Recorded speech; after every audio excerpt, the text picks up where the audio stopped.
Hello, suppose you're an engineer and you're preparing for CAT, what should be your approach? And so, the usual assumption made is engineers are more comfortable with math. They just are used to handling numbers. At some point of time in your engineering, you're dealing with some element of calculus somewhere or the other.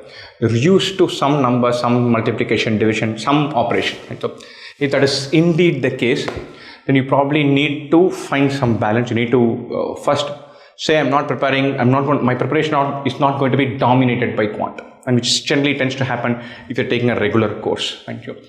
There should be a very heavy reading bias when you're preparing for CAT from say January onwards or February onwards, and build reading muscle, because that could be the thing that's a game changer 3 months, 4 months, 5 months down the line, and not math muscle, number muscle. Right?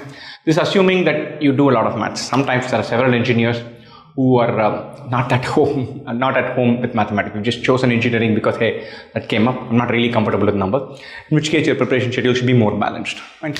So what should engineers do if you're naturally comfortable with numbers? One, do the simpler topics in numbers, put them in the bag early on so that you're super comfortable and you can take it to a point where it is 99 percentile. Build reading muscle from very early on. That could be a huge differentiator. Make sure that you read tons of books. Sometimes, I've noticed several engineers, they feel less pressure to add other tricks to their armory, because there's a trajectory which takes you to engineering, finishes engineering, and then you get a job, and then there's a career progression available. Whereas a BBA graduate is just on the lookout to find, hey, I need to find my place in the world. So sometimes engineers just switch off and don't even read anything. And so don't become that. You have to build reading muscle. Reading muscle can be super important. It could be the determining factor. From very early on, read tons of things. Read with variety, read with a good mix across genres, styles, lengths, everything. Get onto Bharat's reading list for sure. Make sure you're on top of that. Read lots of novels and build that muscle. You don't have to prepare for reading comprehension or for verbal or para-jumble or sentence elimination, but you must read, and you must read way more than you would have otherwise done, because you have to build that VRC reading muscle up to the level where your natural comfort level in quant is there.